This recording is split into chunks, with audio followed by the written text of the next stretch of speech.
로그 함수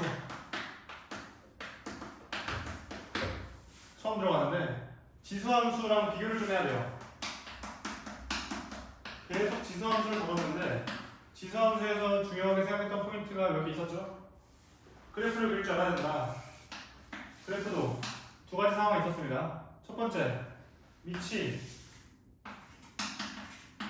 1보다 큰 경우 있었죠. 그러면 두 번째, 밑이 0과 1 사이에 있는 경우가 있었어요. 똑같이 y는 ax제곱 0에서 a 값이 1 사이에 있는 경우, 이 두 개를 구별해야 되는데 지수 함수라는 것 자체가 결국엔 형태가 똑같죠. y는 a의 x제곱, 지수의 변수가 있는 형태죠. 그러면 이 식에 대해서 좀 분석을 해보면 이 식에 과연 역함수가 존재할까? 역함수가 존재하는지에 대한 여부를 생각하는 이유는 분명히 지난번에 뭘 했었냐면 x1이랑 x2가 값이 다를 때 fx1이랑 fx2가 값이 달랐죠. x1 값이랑 x2 값이 다를 때 fx1이랑 fx2가 다르다. 이 말이 1대1 함수의 정의죠. 1대1 함수의 정의가 되고, 공역이 양수라고 치면 치역도 양수니까 더 나아가서 1대1 대응이라고 볼 수도 있겠다. 1대1 대응이면 수화에서 뭐 배웠죠? 역함수 배웠죠?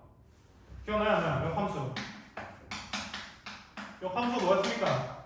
y는 fx의 역함수를 구할 때 우리는 x랑 y의 위치를 바꿔서 x는 fy를 구했었죠.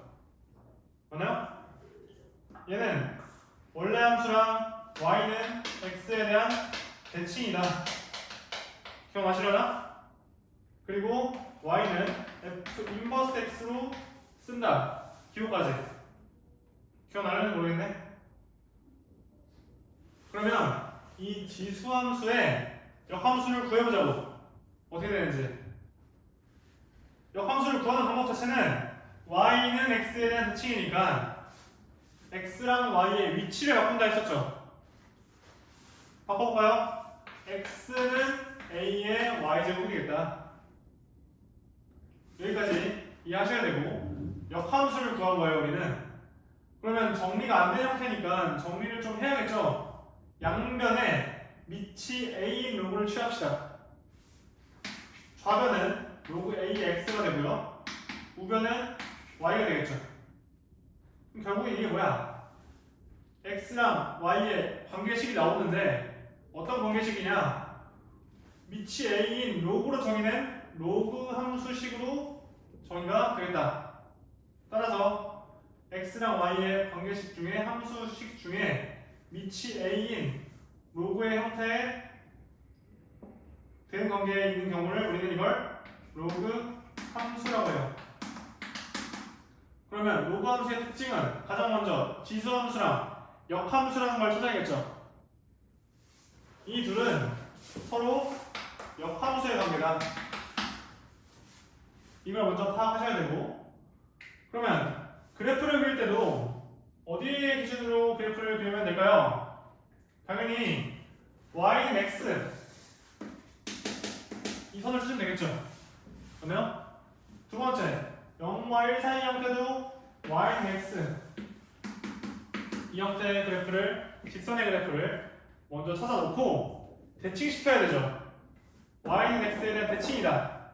대칭, 대칼코마니 어떻게 그립니까? 접었을 때 똑같이 줄면 0,1이 지수함수의 y절편이었다면 역함수에서는 x절편이 되겠죠.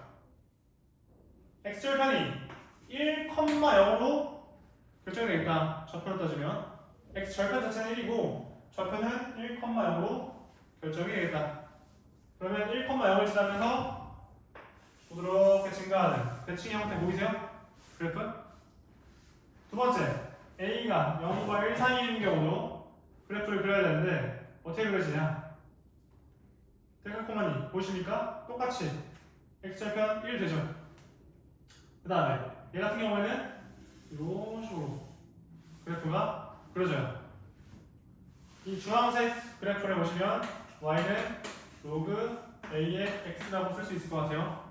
두 번째도 마찬가지로 y는 로그 a의 x의 형태의 그래프라고 쓸 수 있겠다.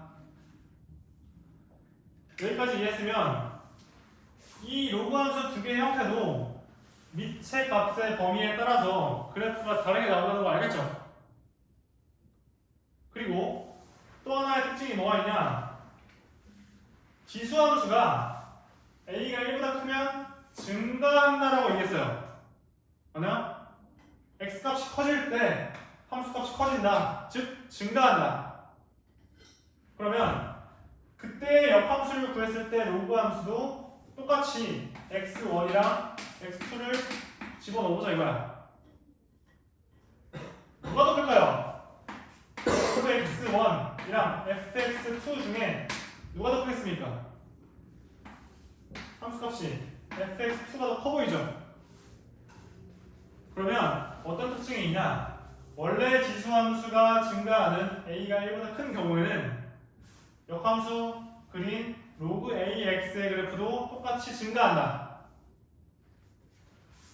두 번째, a가 0과 1 사이에 있으면 지수함수는 감소하죠.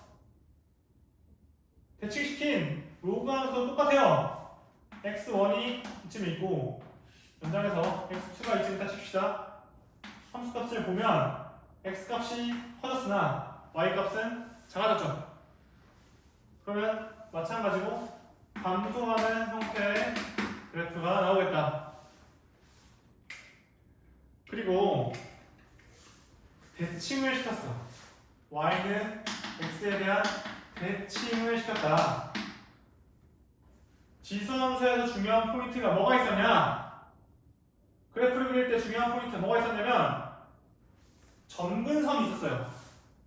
점근선이 뭐죠?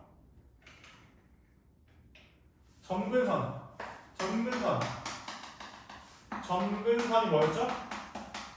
x축이었죠. y는 0. 한없이 가까워지지만 닿을 수 없는 선이었잖아요. 점근선.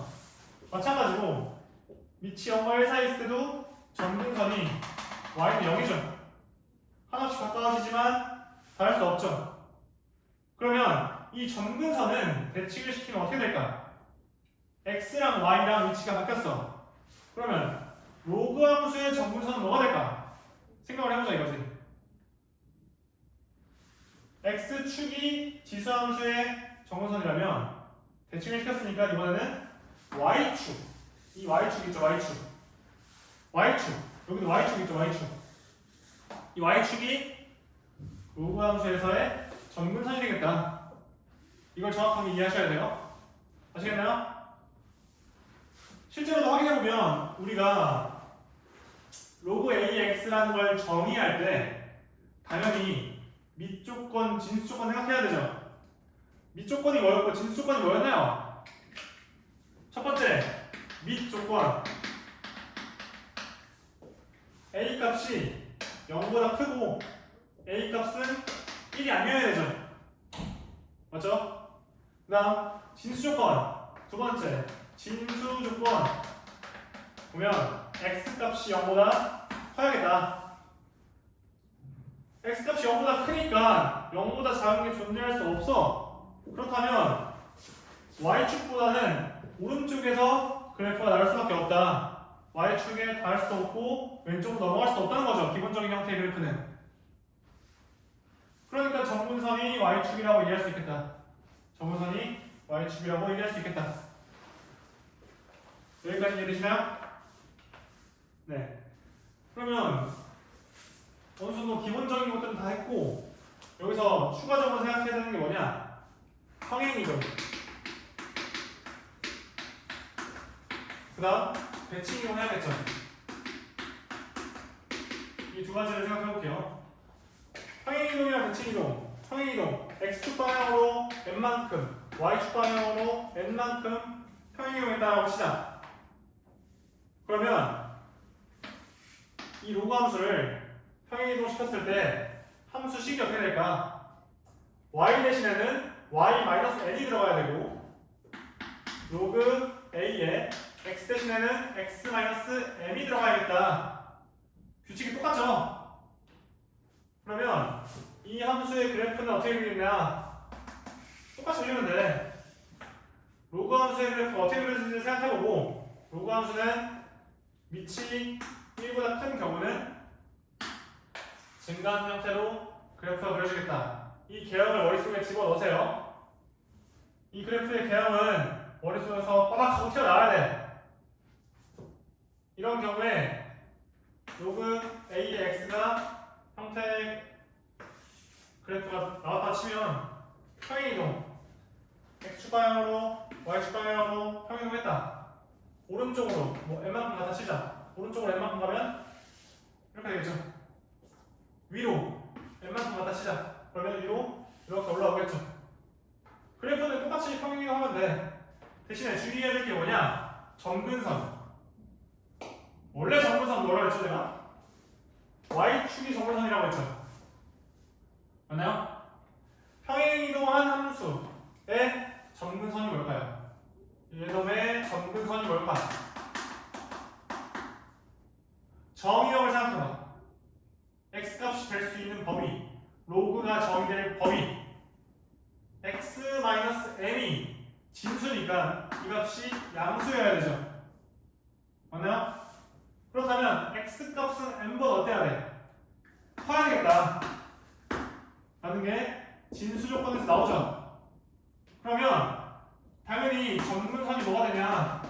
x는 m이라는 선이 되겠다. 점근선도 똑같이 평행이동 따라서 간다고.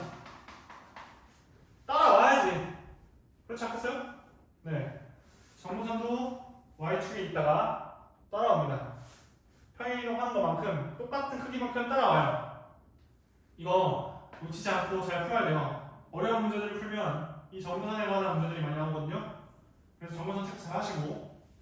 다음 두 번째로 대칭이동 봅시다. 대칭이동은 몇 가지가 존재하죠? 크게 x축 대칭, y축 대칭, 원점 대칭, 그쵸? 그리고 한 가지 더 하면 y는 x에 대한 대칭이 있죠. y는 x에 대한 대칭하면 뭐가 될까? 처음에 지수함수에서 y는 x에 대칭한 게 로그 함수 됐죠? 맞나요? 로그 함수를 y는 x에 대칭하면 뭐가 돼요? 다시 지수함수로 돌아가겠다. 당연한 거 아닌가? 데칼코마니 두 번 적으면 원래대로 돌아갈 거 아니에요. 그쵸? 네. y는 x에 대한 대칭하면 지수함수 형태로 돌아가겠다. 이건 먼저 인지하시고 x축 대칭하면 y는 로그 ax를 x축 대칭하면 y 대신 뭘 집어넣어야 돼요? 마이너스 y 집어넣어야 되죠. 네. y 대신에 마이너스 y를 집어넣고 는 로그 a의 x 형태가 되겠다. 그쵸? y축 대칭하면 x 대신 마이너스 x 들어가야 되죠. 맞나요? x 대신 마이너스 x 들어갑시다.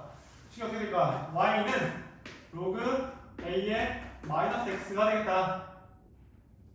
원점 대칭은 x축, y축을 둘 다 대칭시켜주면 되죠. 둘 다 부호가 바뀌면서 마이너스 y는 로그 a의 마이너스 x 형태의 그래프가 완성이 되겠다. 그러면 얘네 가지고 뭘 해야 되냐면 그래프를 그릴 수 있어야죠. 자, 기본 그래프 로그 ax 기본 그래프 a가 1보다 큰 경우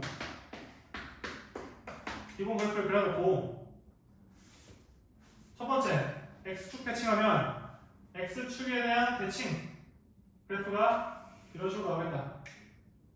1번 x축 맞나요? 2번 y축 대칭하면 그래프가 이런 식으로 나오겠다. 2번 y축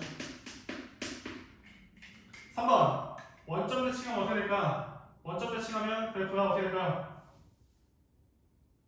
원점 대칭하면 둘 다 대칭하면 되니까 그래프가 이렇게 3번처럼 나오고 있다. 원점 대칭. 이해할 수 있겠니? 중요한 건 뭐냐면 점근선이 바뀔까요 안 바뀔까요 여러분? 그냥 대칭 이동, 평행 이동하지 않고 대칭 이동만 한다고 점근선이 달라질까요? 점근선은 전부 다 y축이 되겠죠. y축에 닿으려고 하지만 닿을 수 없잖아. 하나, 둘, 셋, 넷 전부 다. 알겠나요? 이 정도만 잘 기억하시면 점근선 체크하고 정의역 범위, x값의 범위 잘 체크하시면 돼요. 진수가 마이너스 x죠. 마이너스 x가 양수여야 되죠. 그러면 x값은 음수여야겠다. x값이 음수여야 되니까 2, 4분면, 3, 4분면에서 그래프가 그려지겠다. 이해하시면 되고 그 다음에 진수가 양수인 경우 x가 양수인 경우 1, 4분면, 4, 4분면에서 그래프가 싹 그려지겠다. 이해됩니까?